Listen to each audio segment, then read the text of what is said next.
മോഷണക്കേസിൽ ജാമ്യമെടുത്ത് മുങ്ങി 6 വർഷത്തിനുപുറം പ്രതിയെ പൊക്കി റെയിൽവേ പോലീസ്. ചെറുതുരുത്തി മനപ്പടി സനൂപിനെ പിടികൂടിയത് തമിഴ്നാട്ടിൽ നിന്ന്. ഷൊർണൂരിൽ ട്രെയിൻ യാത്രക്കാരിയുടെ സ്വർണ്ണാഭരണങ്ങളും മൊബൈൽ ഫോണും ഉൾപ്പെടെയുള്ള വിലപിടിപ്പുള്ള സാധനങ്ങളടങ്ങിയ ബാഗ് കവർന്ന കേസിൽ ജാമ്യമെടുത്തു മുങ്ങിയ നിരവധി കേസുകളിൽ പ്രതിയായ യുവാവിനെ 6 വർഷത്തിനു ശേഷം റെയിൽവേ പോലീസ് പിടികൂടി. ചെറുതുരുത്തി ആറ്റൂർ മണപ്പടിയിൽ സനൂപാണ് പിടിയിലായത്. 2019 ഫെബ്രുവരി 20-നാണ് മലബാർ എക്സ്പ്രസിൽ യാത്ര ചെയ്യുകയായിരുന്ന കോഴിക്കോട് കല്ലായി സ്വദേശിനിയുടെ ബാഗ് പ്രതി കവർച്ച നടത്തിയത്. ശേഷം ഒടുവിൽ പോയ ഇയാൾ തമിഴ്നാട്ടിലെ വിവിധ ഭാഗങ്ങളിൽ മൊബൈൽ ഫോൺ ഉപയോഗിക്കാതെയും വീട്ടുകാരുമായി ബന്ധപ്പെടാതെയും ഒളിവിൽ കഴിഞ്ഞു വരികയായിരുന്നു.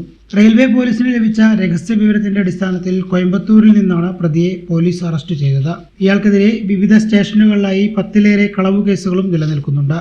റെയിൽവേ SI അനിൽ മാത്യുവിന്റെ നേതൃത്വത്തിൽ ASI Suresh, M Manikandan, senior civil police ഓഫീസർമാരായ അബ്ദുൾ മജീദ്, നിഷാദ് എന്നിവരടങ്ങുന്ന സംഘമാണ് പ്രതിയെ പിടികൂടിയത്. അറസ്റ്റ് ചെയ്ത പ്രതിയെ കോടതിയിൽ ഹാജരാക്കി റിമാൻഡ് ചെയ്തു.